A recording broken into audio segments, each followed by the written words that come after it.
Struck gold in the flea market today. Let's talk about it.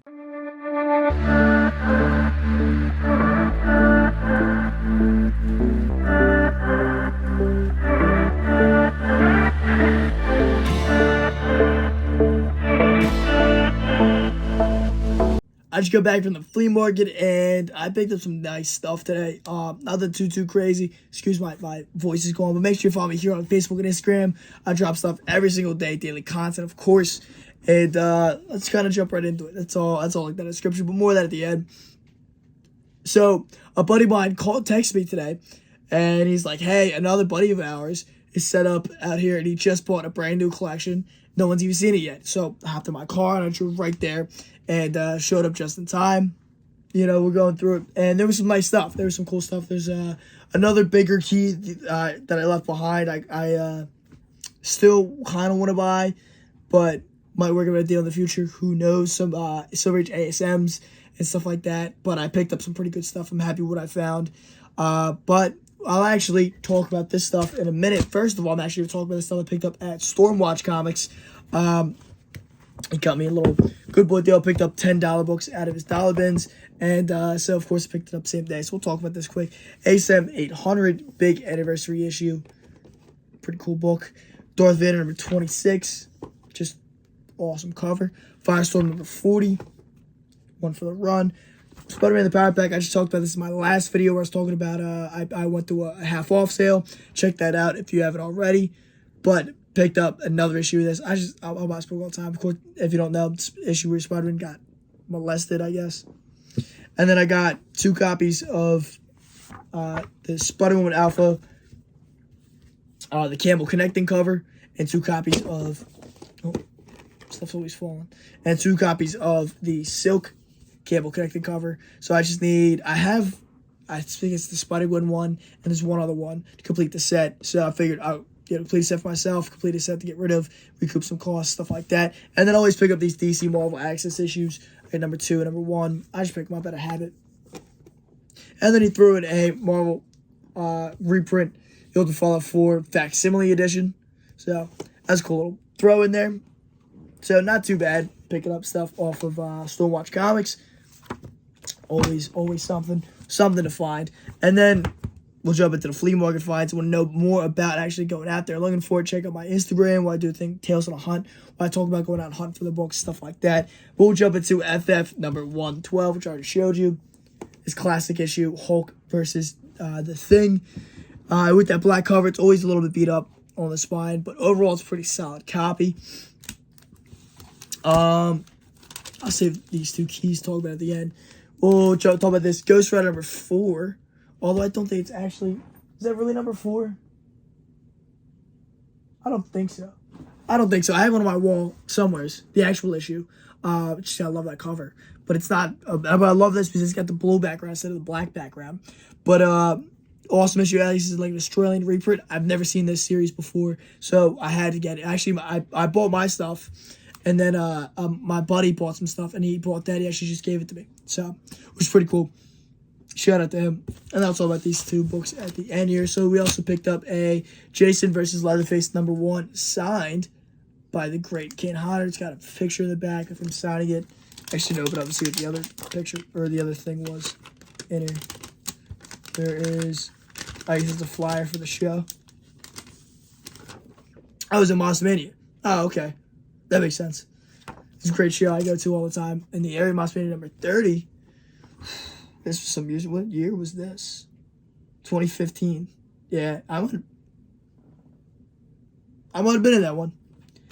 I don't remember. I'd have to do a little digging to find out. I might actually have been to that show. Funny enough, but I did not get anything signed by Kane Hodder, and I don't own anything signed by Kane Hodder. But now I do. So that was pretty cool. I got the Deadpool number 1. This was first appearance of Blind Al, who is in the Deadpool movies. It's a cool little book for first issue in his ongoing run as well. Batman number 241. This iconic Neil Adams cover, one of my favorite Neil Adams Batman covers. I love this book. This is one of my all-time favorite covers. I'm a big Neil Adams is my number 1 artist, and he's my top 3 really, it's Adams, Kirby in the third spot's always rotating. Joe Kubert's up there. There's a lot of guys that are up. Jack Kamen. There's a lot of guys that I love that are up there. But Adams is always number one for me. So this book, the classic, Joker card cover, the first Ra's al Ghul I have, the what is it? The Batman kisses Talia Al Ghul for the first time. Like, all those are some of my favorite covers. I have all those on my wall, and this will make the wall just because I love the odds. I should have a whole row of just Adam stuff. These are one of my favorites. Then we got Giant Size Chillers #1, first appearance of Lilith, also her first cover appearance right there. So that's a cool little book. Another book exploded a year or two back, and they're doing Midnight Suns. I think we're looking at like phase 7 for Midnight Suns or something like, or post phase 7 or something like that. It's happening. The team, I've heard, has rotated a lot behind the scenes. Whether or not Moon Knight's made the team, who knows? Werewolf by Night, Man Thing. There's talks that somehow Morbius is me on the team. And I've heard that Lilith is involved in that project. Now, whether or not that comes to light of day, who knows? But I've heard a lot of rumors about Midnight Suns in the last couple years.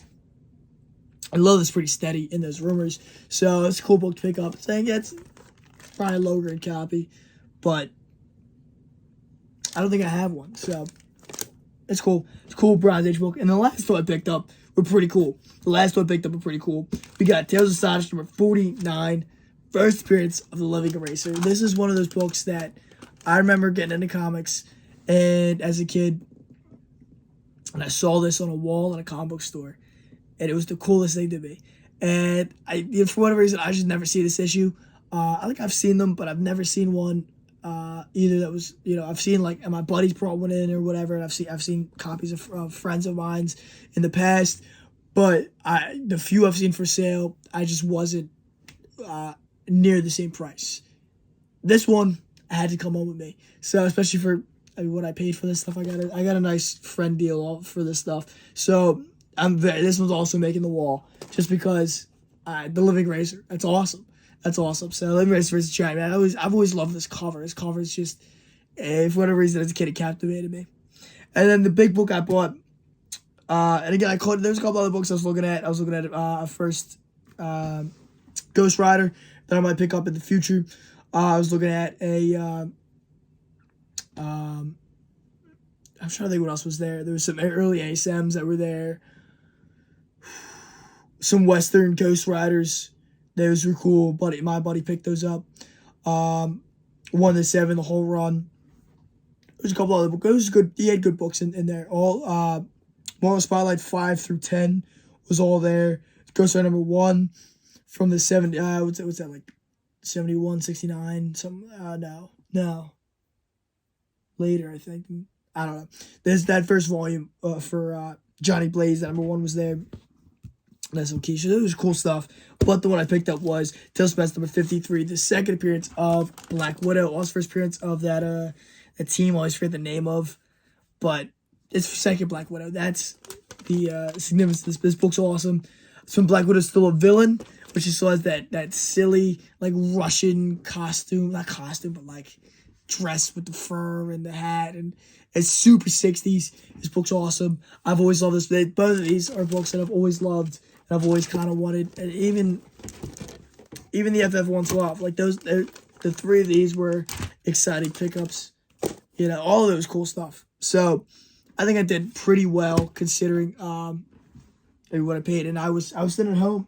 I was sitting at home, believe it or not. So I went out, picked that stuff up, and overall, I'm pretty happy with it. Will I pick up the Marvel Spotlight 5? Who knows? If not, there's another copy out there. I'll pick up eventually. So I'm not too worried about it. It's one of those books where when you find it for a good price, you find it for a good price. So if you enjoyed, follow me here on Facebook and Instagram. Make sure you drop a like, subscribe, whole 9 yards of the whole YouTube thing. Drop a comment. Let me know what kind of videos you want to see me do next. I do a lot of hauls. I do some, like, character breakdowns, stuff like that. I also do talk about news, announcements, and rumors on the Shorts page. I started throwing that up also on, like, TikTok. I go through, like, stacks of covers and flip through comic books on there and stuff like that. So, again, make sure you follow me on all the platforms to see all that. I do a series called Tales of the Hunt on Instagram, where I talk about actually going out hunting for the stuff, people I ran into, stuff I bought, stuff I didn't buy, stuff like that. And of course, Facebook group Fandoms Unleashed, where you get a behind the scenes look at guys' comics. We talk about comic books, movies, video games, all kinds of stuff. Go in there, post yourself. And then there's also like polls for upcoming videos and stuff like that. So make sure you check all that out. All linked down in the description. Until next time, peace.